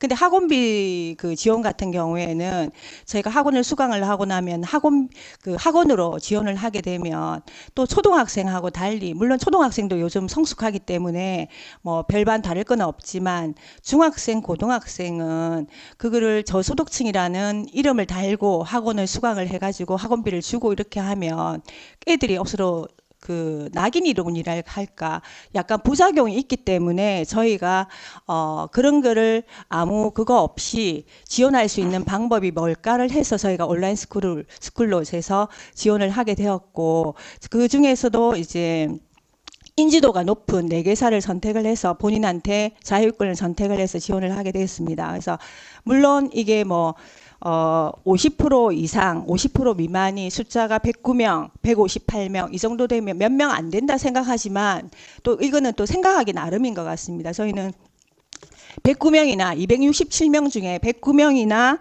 그 진도율 50% 되는 그 진도를 했다는 것도 의의가 있는 것 같고 또 참고로 말씀을 드리면 저희가 작년도에 고3 학생들 같은 경우에 30명 중에서 22명이 또 대학을 진학을 했고 또 저희가 이제 그 파악을 해보니까 저희가 또 괜찮게 생각하는 그 대학교로 진학을 해서 또 그 학생들 인터뷰도 따고 그렇게 해서 저희가 조금 다른 후배 학생들이 이 사업을 알게 되고 조금 더 참여할 수 있도록 저희가 또 약간 동기부여를 하는 그런 또 후기를 또 그 하고 있고 또 올 1월 달도 작년도와 똑같이 이런 실적을 좀 해서 보도도 언론 보도 자료도 또 보내고 이렇게 해서 조금 관리를 하고자 그렇게 하고 있습니다. 예, 그래서 이제 주무부서장으로서 이 사업에 뭐 긍정적으로 평가하시는 건 어떻게 보면은 당연하다고 생각할 수도 있는데 우리가 진도율 50% 이상이 뭐 10몇 프로, 20몇 프로 이 정도 될 때 그러면 100% 끝까지 완강을 한 퍼센테이지는 얼마나 될까요? 그 혹시 그런 자료가 있으신가요? 예, 저희가 이제 작년도에 한 과목 이상 100% 그를 그 한 학생은 저희가 35명인가 5명에서 38명 정도 되는 걸로 제가 기억을 합니다. 그래서 저희가 후원금을 지원을 받아서 문화상품권 5만 원을 지원을 한 그런 경험이 있습니다. 그래서 올해도 조금 이런 학생들을 성실하게 이 사업을 수행을 해서 학습에 도움을 받은 학생들을 발굴을 해서 조금 저희가 잘 그 해서 후배 학생들도 이런 사업에 참여할 수 있도록 저희가 조금 자료를 12월 30일 날 이 온라인 수강이 마감이 되기 때문에 1월 초에 저희가 자료를 작성을 해서 조금 언론 보도도 하고 또 그 100% 수강한 학생들에 대해서 사기 진작책으로 인센티브를 준다든가 이런 방법으로 할 계획에 있습니다. 근데 이제 100%한 과목 이상 100% 완강을 한 경우가 30명 정도 된다고 하셨는데 그럼 대상자 635명으로 635명 중에 30명이면 5%거든요. 그러니까 한 과목 이상 완강을 한 경우가 5% 정도면 이게 정말로 잘 되고 있는 수업 이제 뭐 한 명이라도 학습에 도움이 되었으니까 의미가 있는 것 아니냐라고 한다면 저도 뭐 그럴 수도 있다고 생각을 하겠는데 우리가 이것이 효율적인 사업이냐라고 봤을 때는 생각 외로 이거를 신청을 해서 끝까지 수강 신청을 하는 경우가 이 퍼센테이지 상으로는 완강하는 게 5%라면은 이거 조금 좀 미비하지 않나 이런 생각이 들고 그때 제가 설명을 듣기로는 그 학생들에게 사실은 우리가 사교육 없는 세상을 위해서 이제 그 EBS가 있고 EBS는 수능하고도 연계되기 때문에 고등학생들은 EBS 굉장히 많이 보거든요. 그다음에 강남 인강 같은 경우는 요즘은 얼마 하는지 모르겠는데 옛날에는 5만 원이면 전국 누구나 다 신청해서 들을 수 있는 그런 어떤 시스템도 있습니다. 그 퀄리티도 굉장히 있고 그래서 여러 가지 이제 다른 이런 어떤 경우들이 있는데 그때 뭐 수요 조사를 해서 메가스타디하고 엠베스트하고 이런 거를 정했다라고 하셨는데 지난번에 초등학생 예체능 교육 같은 경우도 수요 조사를 하셨다고 하지만은 사실 그 수요 조사라고 하는 것이 과학적인 데이터를 근거로 했다기보다는 그냥 뭐 방문해서 뭐 몇 명한테 물어보고 하는 그런 거였잖아요. 그럼 여기서 지금 그 학생들이 가장 원하는 것이 메가스타디나 엠베스트나 이런 거를 뭐 이투스 같은 이런 강의를 원한다고 하는 그 수요 조사는 어떻게 하신 겁니까? 이것도 뭐 대상자들한테 일일이 설문지를 돌린다든가 이렇게 하신 건 아니죠? 처음에 시작할 때는 저희가 세 군데를 했습니다. 방금 말씀하신 메가스타디, 엠베스터 비상교육을 했었고, 요거는 이제 선정을 할 때 EBS에 준하는 학생들이 중고등학생들이 선호하는 그런 업체를 가맹업체를 선정을 했고, 이제 저희가 1년 사업을 하면서 이제 작년 연말에 그 만족도 조사를 했습니다. 그래서 이투스를 조금 추가를 해줬으면 좋겠다는 의견이 있어서 올해는 이투스까지 추가를 해서 네 군데 가맹점으로 해서 저희가 사업을 진행을 했습니다. 그러니까 그 네 군데 가맹점을 할 때 그냥 어떤 의견을 받았다 이런 것이지 그 우리 객관적인 수요 조사는 되지 않은 거죠. 그러니까 1년 지나고 나서는 만족도 조사를 했습니다, 위원님. 그래서 이제 이투스를 한 군데서 추가를 했으면 좋겠다는 그 만족도 조사의 내용이 있어서 한 군데를 그럼 추가를 만족도 했습니다. 조사는 수강생들 전체 하신 건가요? 아니면은 이 사업 대상자들에게 다 하신 건가요? 그러니까 저희가 타켓을 잡을 때 이제 637명은 수급자, 뭐 자상의 계층, 한부모 가정을 다 그 대상은 되지만 저희가 사업군의 대상을 잡은 거는 거기에 50%인 300명 정도를 잡아서 저희가 267명이 수강 신청을 한 걸로 저희가 데이터를 잡고 있습니다. 그래서 1년 지나고 난 다음에 만족도 조사를 할 때 학부형하고 학생하고 구분해서 학부형하고 신청하는 사람한테 다 수강하고 있는 만족도 학생들 조사를 중에 하셨다는 거죠. 학부형과 학생하고 두 군데 다 했습니다. 그래서 이제 이투스를 하고 네, 네, 그거는 네, 그러면 네. 그 자료가 있는 건가요? 네, 있습니다. 예, 예. 그런 만족도 조사를 하셨다는 거는 잘하신 일 같고 그럼에도 불구하고 이게 이제 신청률이라든지 완강한 이 비율이 낮은 거는 조금 고민을 해봐야 될 부분이 아닌가. 이 초등학생 예체능 그 예체능 교습비도 그렇지만 이것도 어떻게 보면 사실은 수혜자들이 충분히 이거를 그 신청을 해서 하지 않는데 어떻게 보면 이렇게 이 비율이 낮으면 이건 그냥 약간의 뭐 생색내기 혹은 선심성 예산이 아니냐 하는 비판도 있을 수 있을 것 같거든요.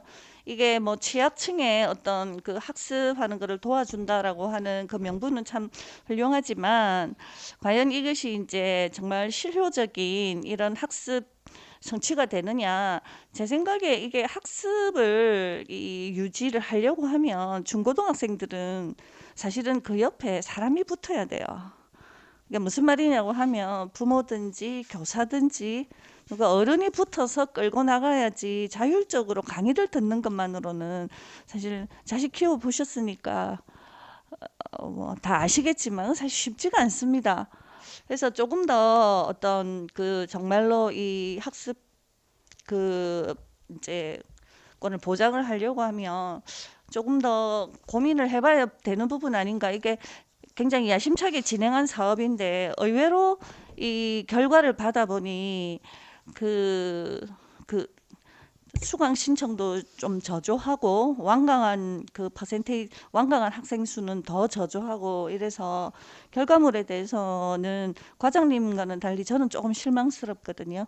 네, 그래서 이 점을 좀 더 고민해 달라는 말씀 드리겠습니다. 네, 그 위원님이 염려하시고 지적하신 부분에 대해서도 저희도 고민을 많이 하고 있고 사실 이제 아무리 좋은 취지의 사업도 여기에 실적이 저조하면 좋은 사업으로 평가 못 받고 있다는 것도 분명히 잘 알고 있습니다. 그래서 저희가 나름대로 노력은 하고 있지만 이게 1년 동안 수강하는 그런 사업이다 보니까 학생들이 사실 저도 자식을 키워봤지만 이게 자율주도 학습이 하기가 굉장히 어렵다는 것도 알고 있습니다. 그래서 나름대로 저희가 뭐 전화라든가 이런 걸 나름대로 하고 있지만 사실 어려움이 굉장히 많습니다. 그래서 저희는 1년 정도 하고 그래도 267명 중에 50% 이상이 109명이나 되네 이렇게 해서 저희는 좀 나름대로 뭐 성공을 했다 이렇게 자평을 좀 했었는데 또 다르게 생각하면 이게 뭐 한 158명 50% 미만이네 이렇게 생각을 하실 수도 있겠다 생각을 합니다. 그래서 저희가 그 뭐 생각했던 것보다 실적이 안 좋으면 그 사업이 전체적인 평이 그 나쁘다는 거를 알고 올해는 조금 더 내년도에는 조금 더 열심히 저희가 잘 챙겨서 그 100% 내지 50% 이상 학생들이 수강을 할 수 있도록 저희가 어떤 방법이 있나 직원들과 고민을 해서 열심히 한번 해보겠습니다. 예, 그 학생들의 학습을 도와주는 거는 뭐 인강 그 비용을 대주고 이런 것도 있겠지만 사실은 학습할 수 있는 장소를 만들어주는 방법도 있을 거고요. 또 요즘 뭐 대학생들 같은 경우는 스터디 카페를 많이 간다고 하는데 거기 비싸니까 또 그런 어떤 환경을 조성하는 수도 있겠고 또 다른 지자체는 이런 청소년들을 위해서 뭐 독서실도 만들어서 무료로 이제 운영하는 지자체가 있다고 들었는데 그런 여러 가지 방법들이 있거든요. 그래서 꼭 온라인 수강권 이것만이 어떤 학습하고 연결지어서 생각할 필요는 없다는 그런 어떤 생각이 듭니다. 여기 사업의 내용이 취약계층의 어떤 학생들의 학습을 도와주고자 하는 것이 목적이라면 그래서 좀 다양한 방법들을 열어놓고 다음에는 좀 예산을 고민을 하셨으면 좋겠다는 생각이 듭니다. 네, 덧붙여서 제가 한 말씀만 드리자면 사실 이제 이게 저소득층한테 지원을 할 때 자꾸만 조건을 달아서 지원을 할 수밖에 없는 게 목적에 맞게끔 돈이 안 쓰이기 때문에 조건을 달고 바우처 카드로 그 지원을 하고 그렇게 있습니다. 그래서 뭐 스터디 카페나 그런 것도 내용을 저희가 생각 안 해본 바는 아닙니다. 근데 지원하는 방법에 있어서 이게 다른 학생들과 표신하지 않게 또 이 목적에 맞는 돈을 저희가 지원을 하는 방법이 뭐가 있을까 항상 저희도 이 복지 업무를 하면서 항상 고민을 하고 있습니다. 그래서 앞으로 조금 더 저희가 다른 지자체나 이런 데 한번 자료 파악도 하고 고민을 해서 여러 가지 방법으로 생각할 수 있는 생각을 하면서 업무를 처리를 하도록 그렇게 하겠습니다. 예, 이상입니다. 수고하셨습니다. 더 질의하실 의원 계십니까? 질의하실 의원이 안 계시므로 복지정책과에 대한 총괄 질의를 마치겠습니다. 가족행복과에 질의하실 의원 계십니까? 질의하실 의원이 안 계시므로 가족행복과에 대한 총괄 질의를 마치겠습니다. 기초생활보장과에 질의하실 의원 계십니까? 질의하실 의원이 안 계시므로 기초생활보장과에 대한 총괄 질의를 마치겠습니다. 자원순환과에 질의하실 의원 계십니까? 질의하실 의원이 안 계시므로 자원순환과에 대한 총괄 질의를 마치겠습니다. 환경위생과에 질의하실 의원 계십니까? 질의하실 의원이 안 계시므로 환경위생과에 대한 총괄 질의를 마치겠습니다. 안전도시국 안전관리과에 질의하실 의원 계십니까?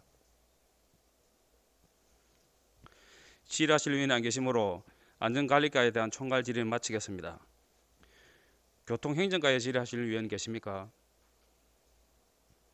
질의하실 의원이 안 계시므로 교통행정과에 대한 총괄 질의를 마치겠습니다. 도시관리과에 질의하실 의원 계십니까? 네, 과장님 답변대로 나오시기 바랍니다. 손사라 간사님 질의해 주시기 바랍니다.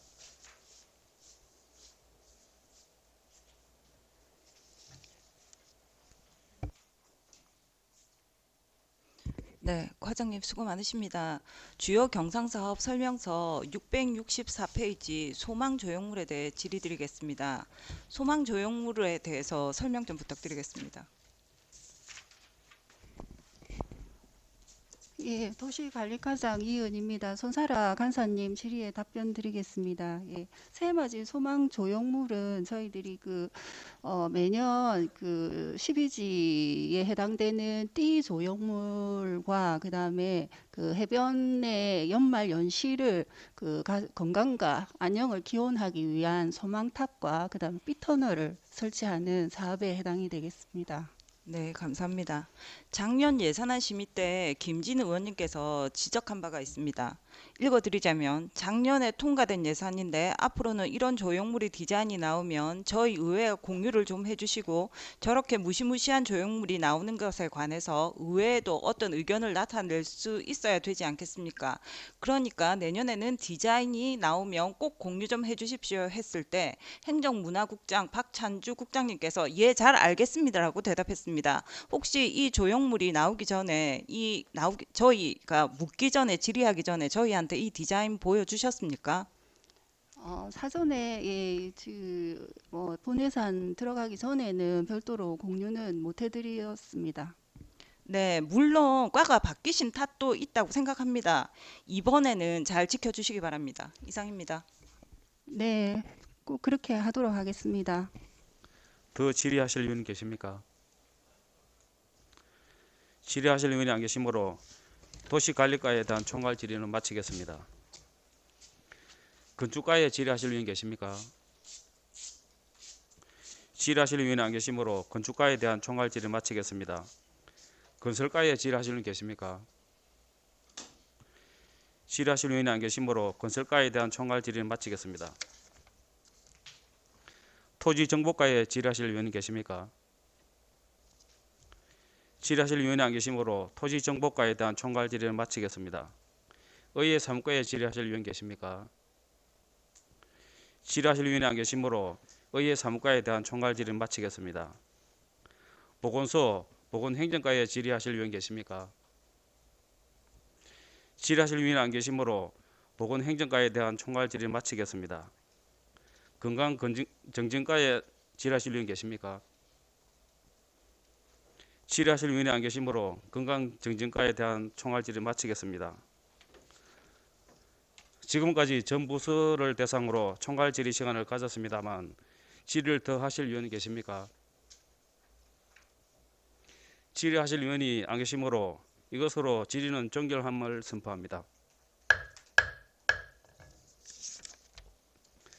그럼 지금부터 그간의 심사 내용을 토대로 전 부서에 대한 예산 조정에 들어가도록 하겠습니다. 예산 조정을 위해 약 30분간 정리하고자 하는데 위원 여러분 이의 있습니까? 이의 없으므로 약 30분간 정회를 선포합니다.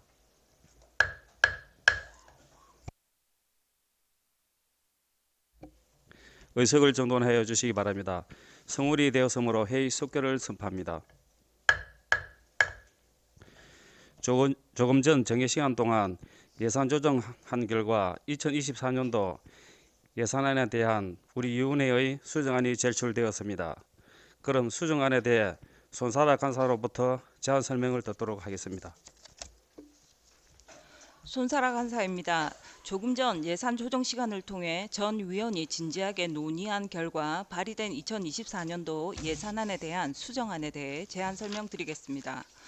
우리 위원회에 회부된 2024년도 예산안 4,460억 200만 원 중 일반 회계에서 8억 510만 원을 삭감하였습니다. 먼저 삭감 내역은 기획전략과 지속가능도시 수용비전 선포식 개최비 1,800만 원, 신규 도시 브랜드 개발비 1억 2천만 원, 광안리 팝업스토어존 운영비 2,800만 원, 네이버 모바일 광고비 1,050만 원, 스마트 도시과 미디어 아트 작품 구입 대여비 3천만 원, 행정지원과 공동주택 국기꽂이 설치비 2,200만 원, 문화관광과 광안리 어방축제 13억 4,500만 원 중 2억을 삭감하고 트로트 콘서트비 5,500만 원, 광안리 해변 등 문화행사비 3천만 원, 광안리 해변 캐릭터존 운영비 2억 6,500만 원, 도시관리과 새해맞이 소망조형물 등 설치 5,500만 원 중 소망조형물 설치비 2,200만 원 총 11건입니다. 세부 내역은 유인물을 참고하여 주시기 바랍니다. 삭감으로 인한 차액은 예비비로 조정하였으며 수정하지 않은 그 외 부분은 집행부에서 제출한 원안과 같습니다. 이상으로 2024년도 예산안에 대한 수정안에 대하여 제안 설명을 드렸습니다. 아무쪼록 위원 여러분과 충분한 논의 후 발의하게 된 본 수정안에 대하여 제안 설명드린 바 내용과 같이 의결하여 주실 것을 당부드리며 제안 설명을 마치겠습니다. 수고하셨습니다. 그럼 본 수정안에 대해 질의 또는 토론하실 의원 계십니까? 질의 또는 토론하실 의원이 안 계시므로 질의 또는 토론을 종결함을 선포합니다. 그럼 의결하도록 하겠습니다. 의사일정 제1항 2024년도 예산안을 손사라 간사께서 제안 설명한 수정안과 같이 수정한 부분을 수정한 대로 그 외 부분은 원안과 같이 의결하자 하는데 위원 여러분 이의 있습니까? 이의가 있으므로 표결로 처리할 것을 선포합니다. 그럼 지방자치법 제74조 및 부산광역시 수영구의회 운영 및 회의규칙 제44조에 따른 거수 기립 기명투표의 기록 표결 방법 중 거수로 표결할 것을 제의하는데 위원 여러분 이의 있습니까? 거수 기립 기명투표 중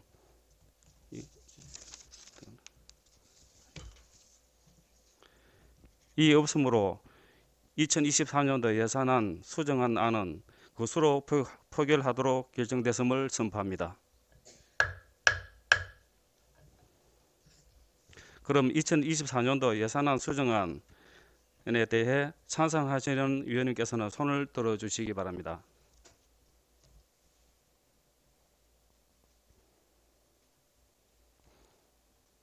개수가 끝날 때까지 잠시 기다려 주십시오.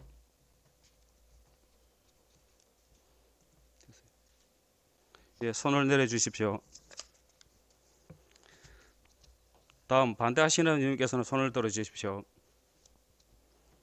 개수가 끝날 때 이제 잠시 기다려 주십시오.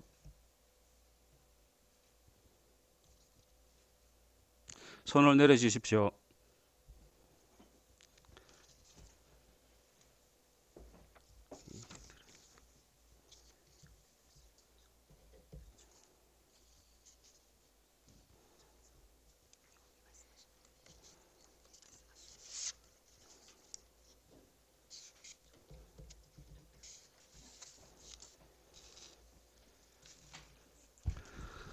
투표 결과 그럼 투표 결과를 말씀드리겠습니다. 총 유효 투표수 7표 중 찬성 위원 5표, 반대 위원 2표. 예, 찬성 위원 손사라 의원, 건진선 의원, 조선민 의원, 김진 의원, 윤정한 의원 5표입니다. 반대 의원 김태성 의원, 조병재 의원 2표입니다. 따라서 2024년도 예산안 수정안은 추석위원 과반수의 찬성을 얻어 가결되었음을 선포합니다.